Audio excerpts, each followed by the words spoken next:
Welcome. We're so glad that you've all come to join us on this journey tonight into words and greetings, giving thanks, and our relationship with the land. We will begin with a land acknowledgement of the Lenni Lenape territory, where Reverend Azaria, myself, and One Spirit are located. This acknowledgement is actually offered by the Nanticoke Lenni Lenape Nation. So we also welcome you, if you want, in the chat to list any lands or territories where you are located. The land upon which we are gathered here is part of the traditional territory of the Lenni Lenape, called Lenape-Hoking. The Lenape people lived in harmony with one another upon this territory for thousands of years. During the colonial era and early federal period, many were removed west and north, but some also remain among the continuing historical tribal communities of the region. The Nanticoke Lenni Lenape Tribal Nation, the Ramapau Lenape Nation, and the Powhatan Lenape Nation, the Nanticoke of Millsboro, Delaware, and the Lenape of Cheswold, Delaware. We acknowledge the Lenni Lenape as the original people of this land and their continuing relationship with their territory. An acknowledgement of the continued presence of the Lenape people in their homeland, we affirm the aspiration of the great chief Tamanend that there be harmony between the indigenous people of this land and the descendants of the immigrants to this land, as long as the rivers and creeks flow and the sun, moon, and stars shine. The greetings we will share with you today are from the Thanksgiving address, Greetings to the Natural World. It comes from the native people known as the Haudenosaunee, who are also known as the Six Nations. They are the Mohawk, Oneida, Cayuga, Onondaga, Seneca, and Tuscarora. In Haudenosaunee tradition, being grateful and giving thanks is a regular practice in both everyday life and special occasions. The Thanksgiving address, also known as the words that comes before all else, has ancient roots dating back to some thousands of years and is still spoken today in many of the openings and closing of all ceremonial and governmental gatherings held by the Six Nations. The Haudenosaunee people have graciously shared these words with all of us so we may remember our interconnectivity to all things and each other.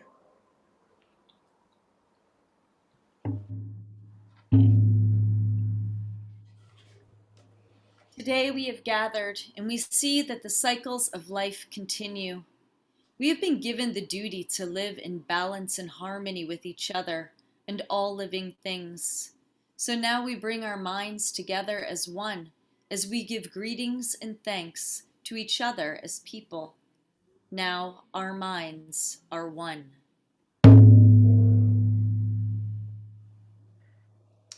We are all thankful to our mother, the earth, for she gives us all that we need for life.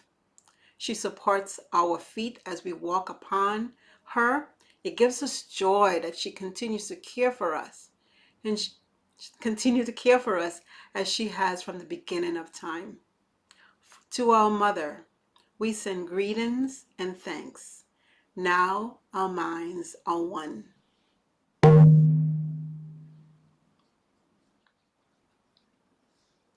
We give thanks to all the waters of the world for quenching our thirst and providing us with strength. Water is life. We know its power in many forms. Waterfalls and rain, mists and streams, rivers and oceans. With one mind, we send greetings and thanks to the spirit of water. Now our minds are one.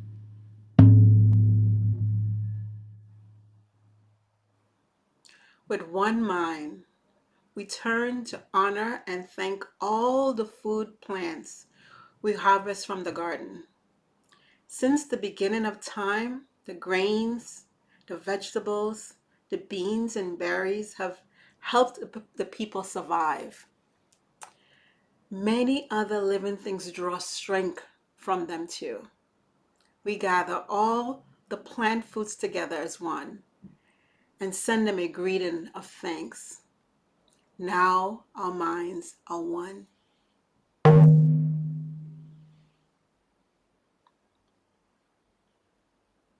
Now we turn our minds to all the medicine herbs of the world.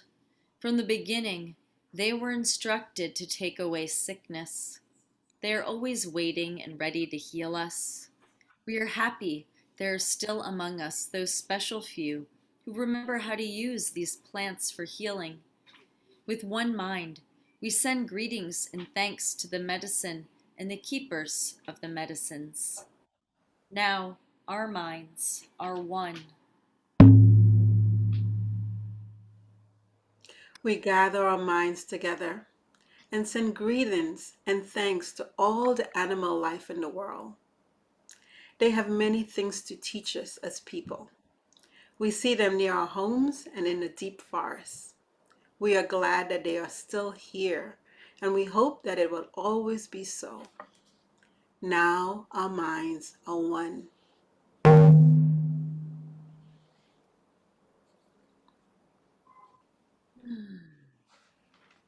Words are a spell. The spoken word, the written word, even the empty words, but most of all, those that come from the heart.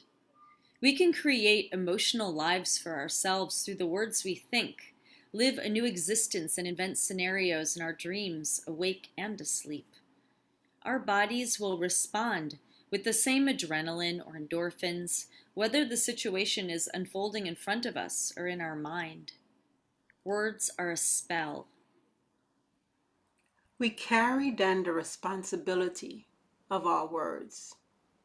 There's power in language we choose. What are the subtle ways that we might belittle, negate, or invalidate ourselves or another? There really is no such thing as a throwaway line. Each length of phrasing has its own impact on the DNA, reshaping the speaker as well as the one addressed. What happened when we deny the pain and suffering of another? If we choose to perpetuate a false history, to claim that that on Thanksgiving we celebrate two cultures coming together in mutual gratitude and celebration for gifts and bounty of the earth, then in the same thought or word, we further erase the reality of the Wampanoag people. The burden then falls on the Wampanoag to remember, to remind their DNA of their own history, of suffering, and of the heritage of at all risks of being erased by the culture of white supremacy. We may instead choose to use the power of our words to acknowledge history as experience from the position of those who lived in these lands for some 12,000 years before the arrival of the pilgrims to Plymouth Rock. While the Wampanoag had already encountered violence from other settlers group, the pilgrims brought with them still greater suffering. Despite the Wampanoag choice to form an alliance with the settlers, their resources and people were abused, leading to a war which devastated the tribe.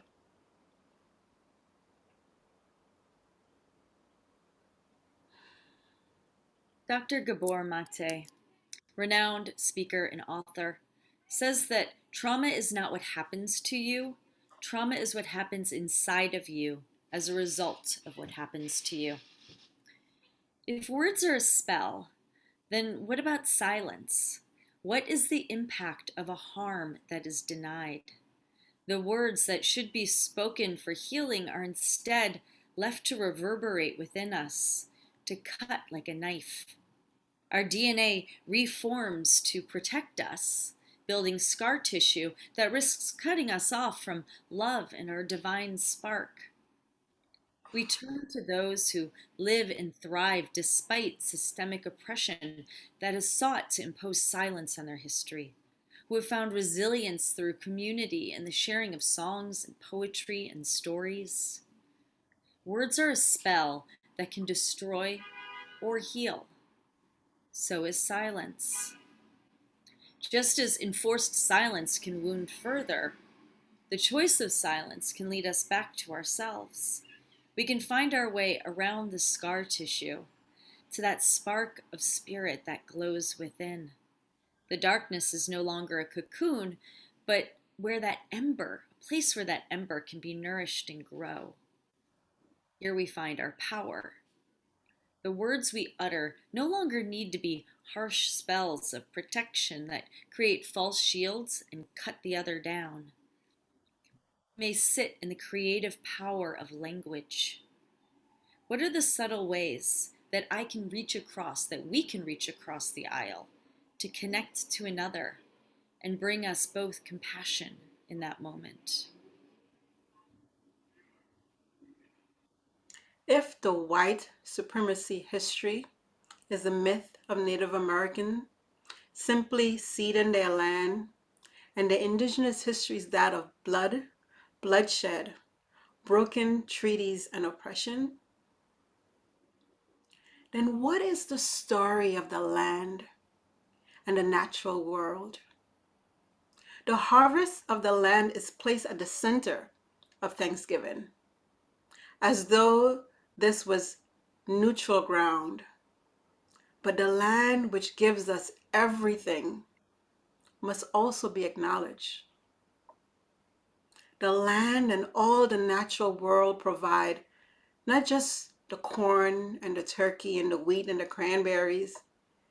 The land clothed the pilgrims and provided them shelter, tools, medicine, and so much more, as it does for each and every one of us also, as it did for the Wampanoag people and all the indigenous people that inhabited this continent before the arrival of the settlers.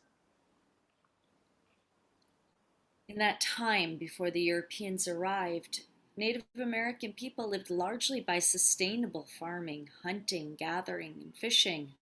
They lived in relationship with the earth, plants, and animals, understanding that there was enough for all when the natural balance was honored. A respectful harvest led to a greater flourishing of life. These ways and this respect for the innate wisdom of the natural world was decimated as the Native American tribes were uprooted from their lands and their cultures and languages charged as sinful, criminal, and offensive. A new way of living has been imposed on the earth that is proving to be unsustainable for humanity. So the question is, how do we begin to relearn our relationship with the natural world? What spells can we cast to begin the process of realigning ourselves with a culture of reciprocity?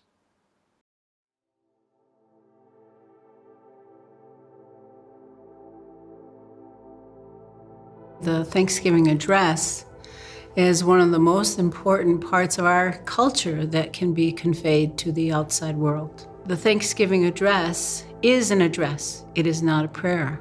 We are actually, with our language, speaking to those parts of creation and thanking them, and then having the whole gathering send that thanksgiving out to those parts of creation. It lays our relationship to the universe of how we're to behave and how to respect the universe we live in. It's a directive, and it's also a summation of our cosmology. It tells us in the beginning to be respectful and to be thankful. And that's where the idea of Thanksgiving comes. The Thanksgiving address is such a beautiful oration. I think of it as just this river of words that takes us to an orientation of gratitude. It reminds us to acknowledge that we're not alone in the world, that our very lives are dependent upon the gifts of all of these other beings with whom we share the planet. Any gathering we have, whether it's a large one or a small one, whether it's a meeting of the Council of Chiefs or whether it's ceremony or a clan meeting, the Thanksgiving address is put out before all. One of the parts of it that I think is so powerful is that cadence that says, let us bring our minds together as one. I think we can think about the Thanksgiving address as an example of native science. In a way, it is a listing of all of the elements of the ecosystem. Start with the Ganohanyu, we call the Thanksgiving address. The words before all else. We give thanks for the people around you, that we're all here and we're healthy, and we're able to be here. And you give thanks for the Mother Earth, all the things that she provides for us. And then we go into the things that the Creator has set down here for us. You're thankful for water, for the corn and all the vegetation, the trees, the sun, we call it our older brother, the moon. To the animals running about, to the berries, to the birds, and kindly and respectfully we put our minds together as one and give a great gratitude. So we talk about the soft winds that bring the seasons. We talk about the thundering beings. The thundering voices we call our grandfathers, and we call the winds our grandfathers. Personify them. Respect them. We love them. And so we continue on in that model of Thanksgiving in our ceremonies throughout the year. Well, the ceremonies are part of the acknowledgement. It all relates to the Thanksgiving address. It all relates to the work that the Creator has put in to Mother Earth. Because we're dependent on everything. That's why we keep our ceremonies going, to say thank you for the gifts of life every day. It takes you to that place of thanksgiving, and everyone has that place where you're feeling that feeling of being grateful for what you have. It's a renewal, it's a continuation. Great authority, great instruction, good values.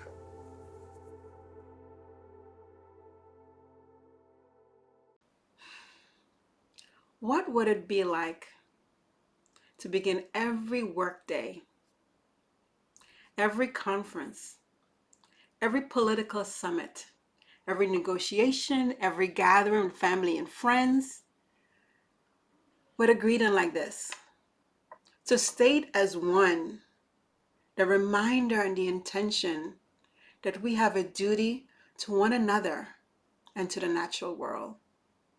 A common duty. Words are spell. And these words speak of unity, which is the natural destination of the heart. You know, one of the ways I bring the teaching of the Thanksgiving address into my daily life is on my walks in nature. As I said earlier, I live in New York City. And it's easy to get wrapped up in the busyness of the city and life. But on my daily walks, and I do it rain or sun or shine and maybe snow. But in my daily walks in my neighborhood, I am connected to the earth. I can feel Mother Earth beneath my feet and it grounds me.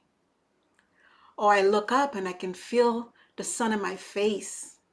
I'm connected to the sky, I love feeling the breeze blowing my hair or my scarf. And I'm always reminded of this deep connection that I have with nature and how it nourishes and grounds and sustains and supports me. And on my walks, I'm in conversation with the trees. I'm in conversation with the birds. I'm talking with the animals and the plants around me. And I'm using my voice as an offering to give thanks to all that they give to me. because words are a spell. And if I can cast my spell of gratitude to all that around me, then I feel that I'm giving back. I'm somehow bringing that process of reciprocity, back. And I also do this with my children.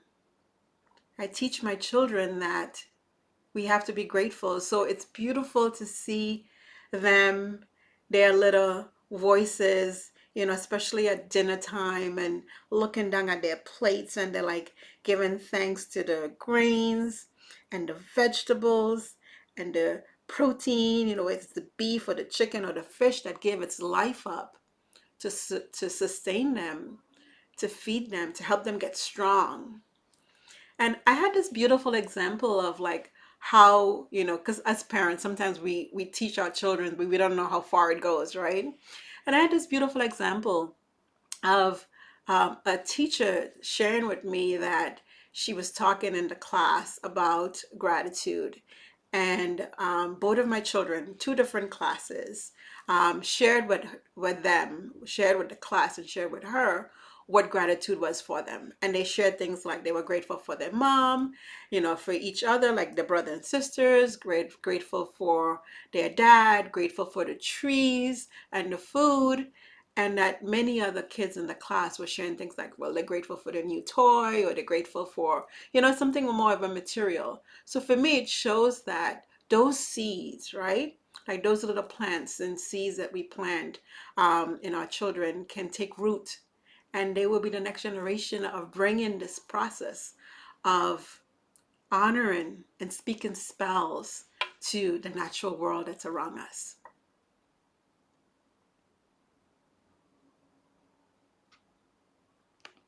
Thank you, Azaria. It's always these moments where I remember that we are like sisters from a different mother. You know, it's so easy for us to forget, right? That everything we eat, the shelter we live in, the clothing that we're wearing, none of this exists without the earth. All that we need is offered to us. And, when we think of it as unconditional love, and in many ways it is, but it's not exactly that, because the truth is, if we do not care for and maintain this careful natural equilibrium of the planet, then we put ourselves and all of life at risk. This spell, the Thanksgiving address, it reminds us of the natural bounty and care that we receive from the earth every day.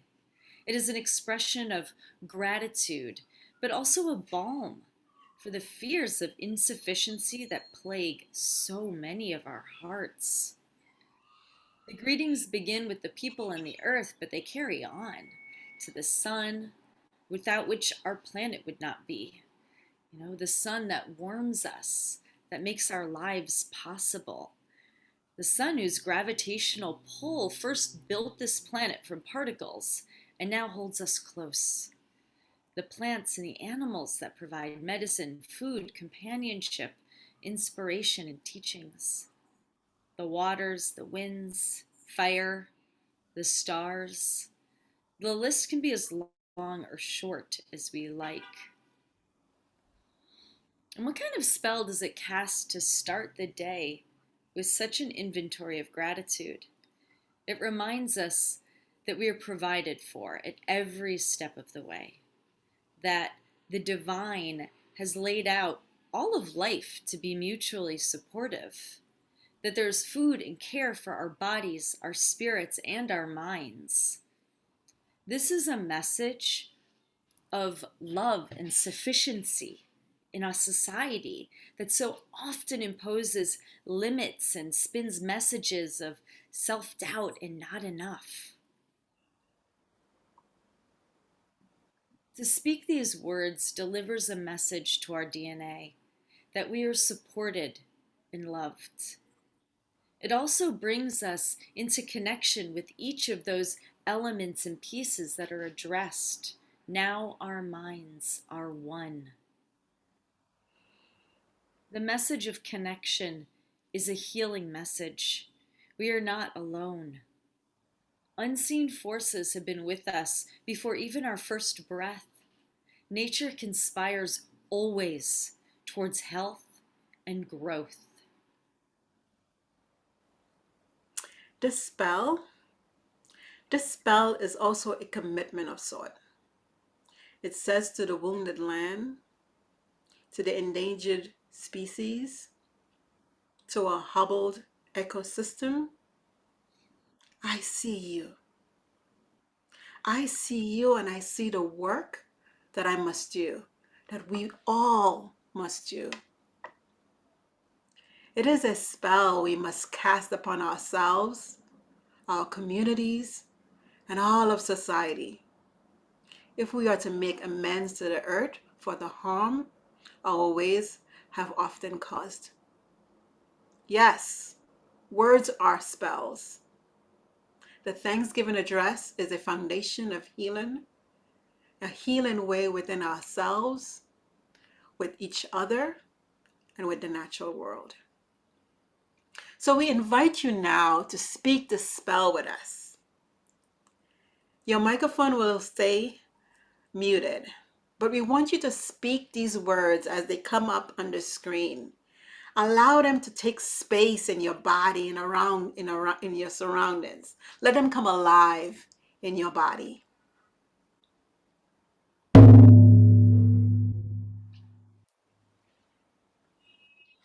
We now turn our thoughts to the trees. The earth has many families of trees who have their own instructions and uses. Some provide us with shelter and shade, others with fruit, beauty, and other useful things. Many people of the world use a tree as a symbol of peace and strength. With one mind, we greet and thank the tree life. Now our minds are one.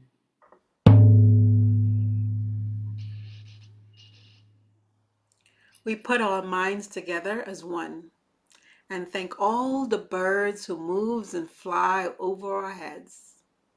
The Creator gave them beautiful songs each day to remind us to enjoy and appreciate life. The eagle was chosen to be their leader. To all the birds, from the smallest to the largest, we send our joyful greetings and thanks. Now our minds are one.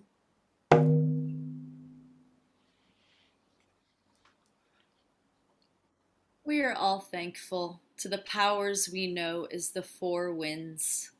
We hear their voices in the moving air as they refresh us and purify the air we breathe. They help us to bring the change of seasons. From the four directions they come, bringing us messages and giving us strength. With one mind, we send our greetings and thanks to the four winds. Now our minds are one.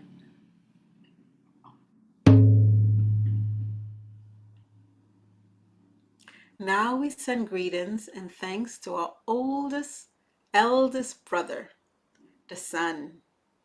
Each day without fail, he travels from east to west, bringing the light of a new day. He is the source of all the fires of life. With one mind, we send greetings and thanks to our brother, the sun. Now our minds are one.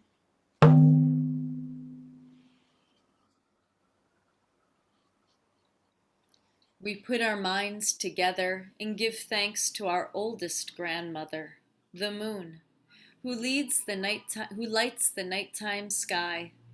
She is the leader of women all over the world, and she governs the movement of ocean tides.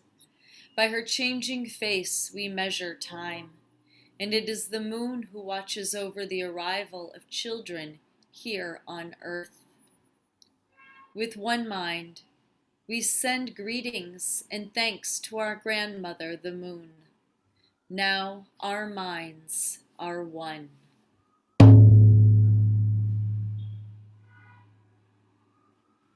We give thanks to the stars, who are spread across the sky like jewelry. We see them in the night, helping moon to light the darkness and bring dew to the gardens and the growing things. When we travel at night, they guide us home. With our minds gathered together as one, we send greetings and thanks to all the stars. Now our minds are one.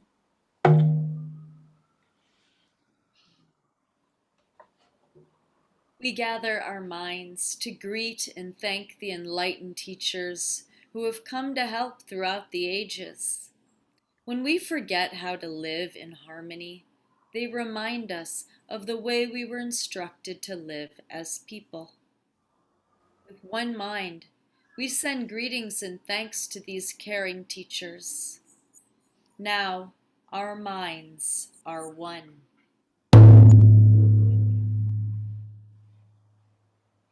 Now we turn our thoughts to the Creator, a great spirit, and send greetings and thanks for all the gifts of creation. Everything we need to live a good life is here on the Mother Earth. For all the love that is still around us, we gather our minds together as one and we send our choice words of greeting and thanks to the Creator. Now our minds are one.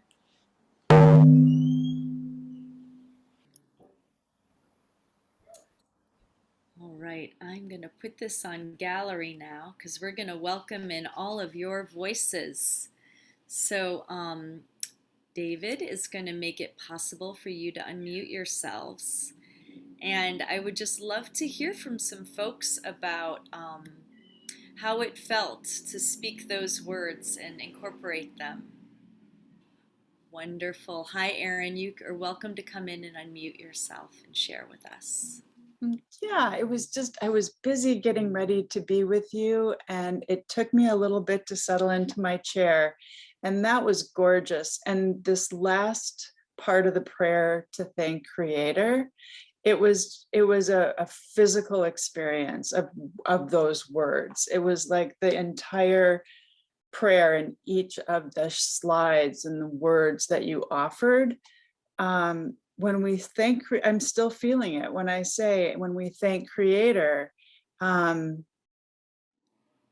it was a physical experience, and I'm really grateful. And I'm so grateful for this opportunity to make this conscious and make this vocal the week before Thanksgiving, because it actually adds to for me, the entire ceremony of preparing for Thanksgiving. And it's reminding me it's the preparation that is so sacred. As I gather my beloveds together and we decide what everyone's going to contribute, today was that day. So thank you. Thank you for making this time so incredibly precious. And it's so good to see everybody. Wonderful. Thank you, Erin. The Haudenosaunee Thanksgiving address, or words before all else, has impacted my life in many ways. In the introduction to the little booklet, which I don't have with me now, of the Thanksgiving address, it states that a speaker is chosen to give the Thanksgiving greetings on behalf of the people, and they choose their own words, for we all are unique and have our own style, but the general form is traditional. And I first came across this whole practice, I guess about a year or so ago, when I was reading a book called Braiding Sweetgrass by Robin Wall Kimmerer, and I highly recommend it for anyone who is not familiar. And I see a few people here are. She's a big inspiration to me. It prompted me. I already had sort of my practices of gratitude, but it prompted me to really, when I went on my morning walks a few miles away from where Azaria is taking her morning walks, it prompted me to go to the place where I often pray and speak to the spirits, and to begin addressing the elements and sort of creating my own address and following the general structure that the Haudenosaunee have laid out here so beautifully for us. But the truth is, it also really exists in a lot of informal ways in my life. Certainly in the morning when I'm making my juice, I always start by thanking the plants for their sacrifice and their work and the nutrients that they bring to my body so that I can do my work and thrive.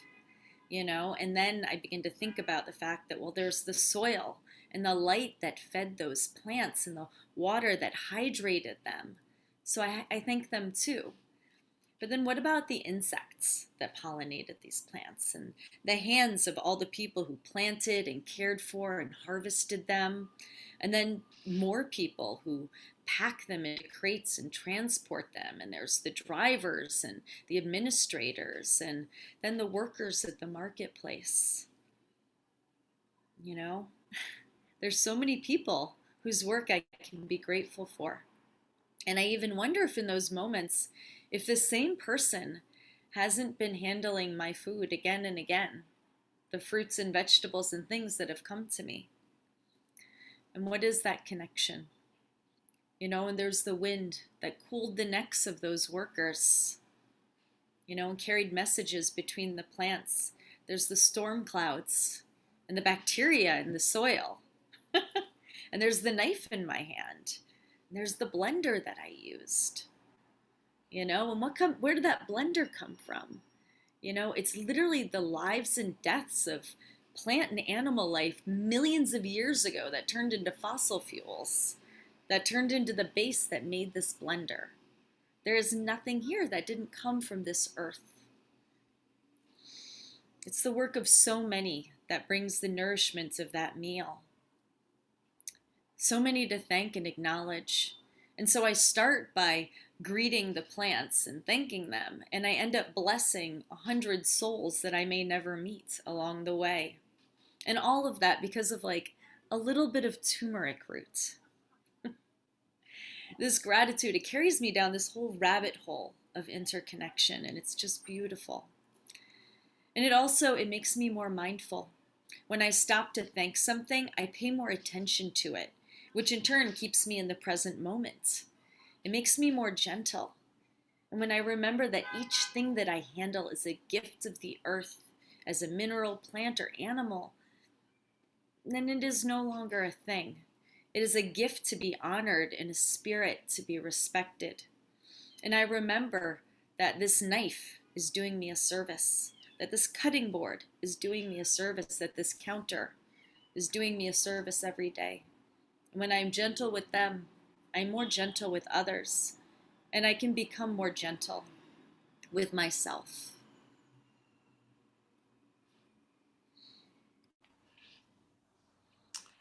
So now we would love to hear a little bit from you. Maybe you are not following the traditional Thanksgiving address, in your life, but I'm sure you practice gratitude in some way. So I want to just open up the space for just a few minutes and maybe hear from one or two people. How do you bring gratitude? Hello. Great.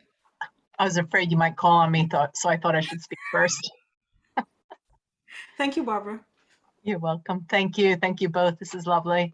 I have quite a daily practice myself of gratitude on the land and working in collaboration with the abundance of land that I'm blessed to be on. But what I wanted to mention was my grandchildren. I really have enjoyed over the years as they begin to have their own language and grow at the dinner table or breakfast table, that we actually speak a grace with each meal.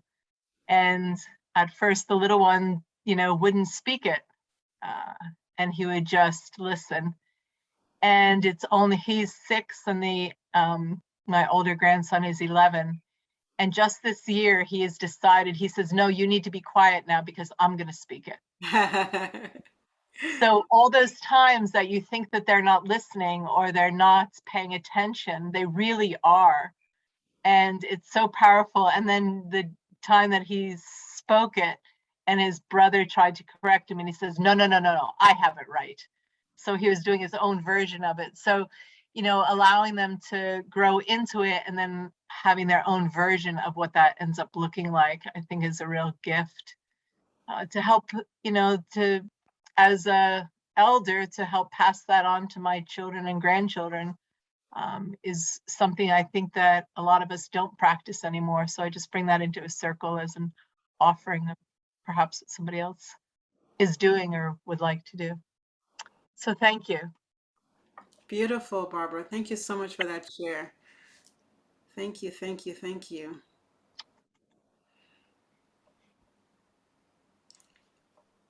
Rev Susie, you can go ahead and unmute yourself. Thank you, and thank you for tonight's offering. Yes. I've been blessed to be to experience hearing the Native American Thanksgiving at many events, and it's always so moving. So thanks for reminding me about that. And my whole life, I live in gratitude. Barbara, I loved your story about your grandchildren. I say grace every time I eat for everything that I eat, thanking those who picked it, those who harvested it, those who brought it to market, those who sold it to me. So it's good to hear that this is a tradition for many. Thanks. Wonderful. Thank you, Reverend Susie, for sharing that. Any more shares? Okay. So now we have an activity for you to do. I'll pass it on to Reverend Emilie. You want to set everyone up? Yeah. So, now we're going to give you your opportunity to write your own Thanksgiving address. So, hopefully you've got a pen or paper nearby, or you can write on that little computer and your notes on your phone or whatever's easy. But we're just going to give you a little music for 5 minutes and think about something that in the natural world that you would like to address and give thanks to. You know, it can be something as wide ranging as the bacteria in your body that help it work. It can be as specific as ladybugs. It can be a place that you love very much, maybe a park or a lake or a mountain. But try to address the natural world and remember that format of the Haudenosaunee, the addressing, the gratitude, and of course remembering that now at the end our minds are one. So if you want to give us a little writing music, David, that would be wonderful. Thank you.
So we're going to open up the circle again and bring your voices into the room.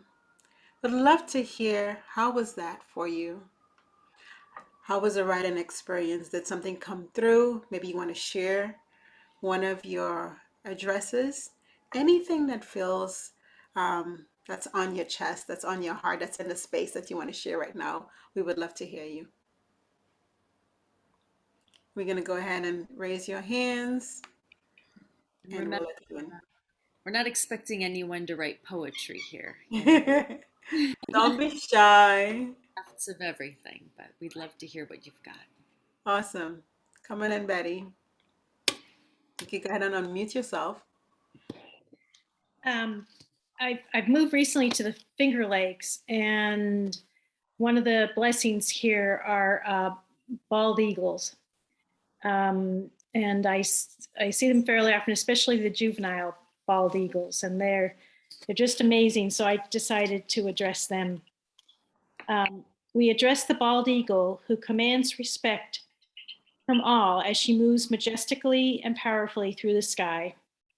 When we hear her powerful wings as she flies above, we must stop and stare in awe, with gratitude for all she gives to land, sea,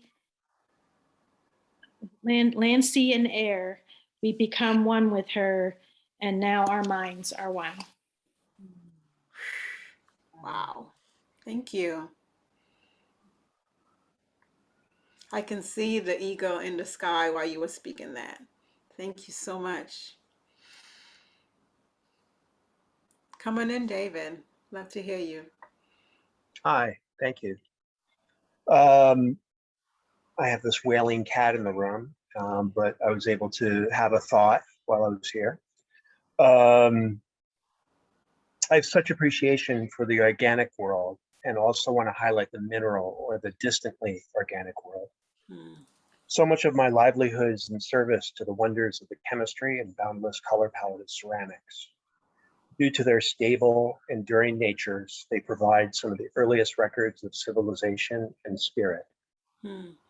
We recently learned how elements arrived on this planet and became minerals, in part due to the interaction with living matter. So we are a part of this wondrous menu. Gorgeous. Wow, thank you. Brilliant. Ilya, come on in. Hi, loves. Hello. Hi. So good to see you both. Loving it, loving it. I just did like a little riff, and I'll just read it. I don't need to say anything. Ocean waves, consistent, ever present, full of life, full of light. Thank you for all that you are and all that you do. Falling leaves, bursting in yellow, orange, red, gracing infinite expressions of earth. Thank you for all that you are and all that you do. Falling rain, soft and strong. Falling, make puddle, make river, make stream. Thank you for all that you are and all that you do. Yummy. I want a copy of that. I'll send you one. Yes, thank you. Beautiful. Thank you. Ilya's at an advantage. They are already a poet. I know. I'm like, we were expecting the book. Let's just put it out and print right now. Come on in, Reverend Jen. Would love to hear you. Hey, so good to see everybody. This is awesome. So anyway, I'll just read what I've come up with. I give thanks to the dying leaves and the trees that live on without them. I give thanks to the buds in the spring that grow into the leaves that offer us shade and nourishment to the insects and other wildlife. I give thanks to the leaves who refuse to transition quietly. The leaves who burst into golds and reds and oranges before releasing and falling, and in their deaths begin to nourish the land again. I give thanks to the leaves that mark the passage of time and remind us that everything has a time and a purpose, even in death. And now our minds are one. Reverend Emilie, I don't know. I think we need to just collect from everybody. Mm-hmm. Absolutely beautiful. Thank you, Rev Jen. Thank you so much. Powerful. Yeah. Such beautiful offerings. Thank you all. Is there anyone else who wants to come in before we wrap up? Anyone feeling shy and hesitant? Come on in, Judith. Please. You can unmute yourself. I'm shy and hesitant. But I started this out thinking I was going to write about one thing, and this is what came out, something else. I live in gratitude, knowing that I am one with all there is. My Creator has made it so. The Great Spirit manifests itself everywhere I look, in all that I experience. This miracle of living on this living, breathing, vibrant planet. For this, I say thank you. I pray that I not forget to remember Earth's fragility, even as it is a gift to all things who inhabit it. Let us be grateful for the earth that is our sustenance, the sustenance that is our earth. And remember, we are one. Ashe, Ashe, Amen, Aho, and may it be so. Thank you. Beautiful. Oh, so wonderful. Thank you all so much for joining us today and for your words and your participation. I'm putting in the chat a couple of links to the video we showed, also to the booklet where we sort of got the verses, I'll call them, that we used today, and also to a great website that's got a lot of wonderful stuff, including that booklet and some other things. You know, we really hope that you'll be able to carry this day out, not only into this coming holiday, you know, but into your lives and to share with your families and move forward. So with that, Azaria.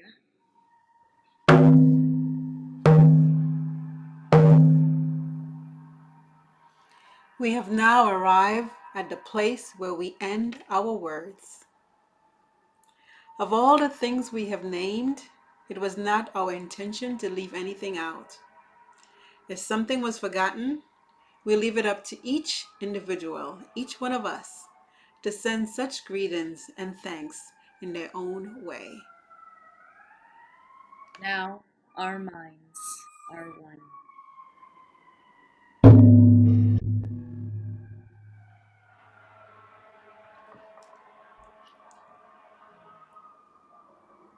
Thank you so much. Thank you all so much for being here with us tonight. And thank you, David, for making everything run so smoothly. Thank you. Thank you so much. Thank you. It was wonderful. Thank you. Have a good Thanksgiving. Thank you Yes. for preparing us. Many blessings. It's very beautiful. Thanks for such a beautiful offering and reminder as we move into this period.